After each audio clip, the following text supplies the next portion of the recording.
सेना के helicopter crash में सीडीएस बिपिन रावत का निधन हो गया है।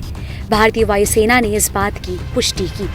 सीडीएस रावत की पत्नी मधुलिका रावत भी हेलीकॉप्टर में सवार थी। MI-17 में कुल 14 लोग सवार थे, जिसमें 13 लोगों के मौत की पुष्टि हो चुकी है। दुखद घटना पर प्रधानमंत्री नरेंद्र मोदी ने दुख जताया है। प्रधानमंत्री ने दुख व्यक्त करते हुए कहा कि मैं तमिलनाडु में हेलीकॉप्टर दुर्घटना से बहुत दुखी हूँ, जिसमें हमने जनरल बिपिन रावत, उनकी पत्नी और सशस्त्र बलों के अन्य कर्मियों को खो दिया है। उन्होंने पूरी लगन से भारत की सेवा की। मेरी संवेदनाएं शोक स्तब्ध परिवारों के साथ हैं। सीडीएस जनरल रावत की मौत के बाद केंद्रीय गृह मंत्री अमित शाह ने कहा कि देश के लिए एक बहुत ही दुखद दिन है। उन्होंने कहा कि हमने अपने सीडीएस जनरल बिपिन रावत जी को एक बहुत ही दुखद दुर्घटना में खो दिया। अमित शाह ने कहा कि वह सबसे बहादुर सैनिकों में से एक थे, जिन्होंने अत्यंत भक्ति के साथ मातृभूमि की सेवा की है। उनके अनुकरणीय योगदान और प्रतिबद्धता को शब्दों में बयां नहीं किया जा सकता है। मुझे गहरा दुख हुआ है।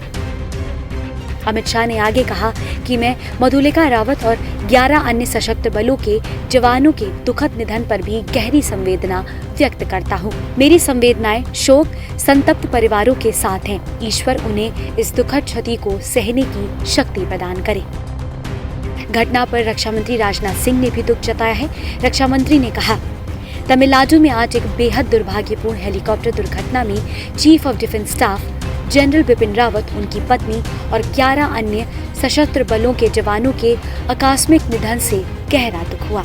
उनका असामयिक निधन हमारे सशस्त्र बलों और देश के लिए एक अपूरणीय क्षति है। हेलीकॉप्टर क्रैश की घटना में 13 लोगों की मौत हो गई। इस हेलीकॉप्टर में सवार ग्रुप कैप्टन वरुण सिंह जीवित बचे हुए हैं। घायल ग्रुप कैप्टन वरुण सिंह का इलाज जारी है। आपको बता दें कि ये दर्दनाक हादसा तमिलनाडु के कुन्नूर के पास बुधवार दोपहर को हुआ। जिस हेलीकॉप्टर के साथ ये हादसा हुआ वो भारतीय वायुसेना का MI-17 V5 था। हादसे के बाद जो विजुअल सामने आए थे वे बेहद दर्दनाक थे।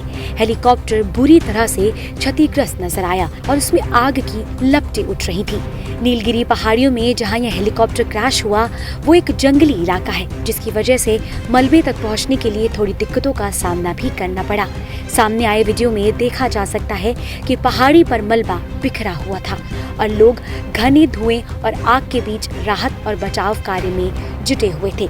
इस घटना के बाद पूरे देश में शोक का माहौल है। INS report.